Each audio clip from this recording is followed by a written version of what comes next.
আসসালামু আলাইকুম। 60 লিটার পরিমাণ মিশ্রণে অ্যাসিড ও পানির অনুপাত 7:3। ওই মিশ্রণে কি পরিমাণ পানি মিশ্রিত করলে অ্যাসিড ও পানির অনুপাত 3:7 হবে? প্রশ্নটা আমি আবার বোঝাই দিচ্ছি। এখানে আছে 60 লিটার পরিমাণ মিশ্রণ, যেখানে অ্যাসিড আছে 7 ভাগ, পানি আছে 3 ভাগ। এখন প্রশ্ন করছে ওই মিশ্রণে কি পরিমাণ পানি মিশ্রিত করলে অ্যাসিডের অনুপাত হবে 3 ভাগ আর পানির অনুপাত হবে 7 ভাগ।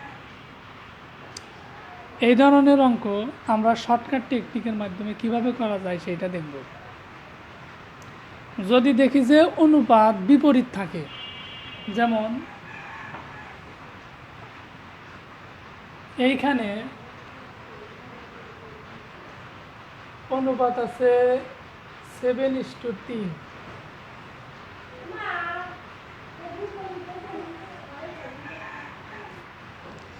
ওকে, অনুপাত আছে 7:3 এবং তার উল্টো অনুপাত কত আছে 3:7।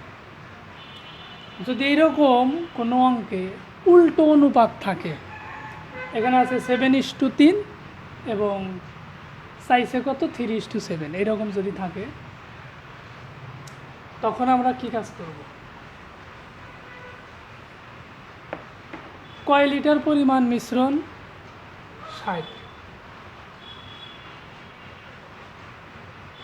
7:3, এর ভিতরে সবচেয়ে ছোট কোনটি 3 দ্বারা এটাকে ভাগ করব। 3 60-এর ভিতর কয়বার যায় 20 বার। 3 60-এর ভিতর কয়বার যায় 20 বার। তারপরে ওই দুইটা অনুপাত 7 থেকে 3,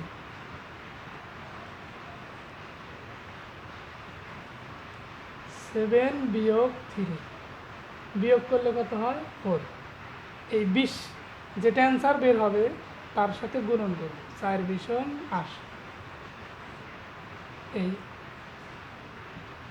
80 লিটারই উত্তর। আমি আবার বলি,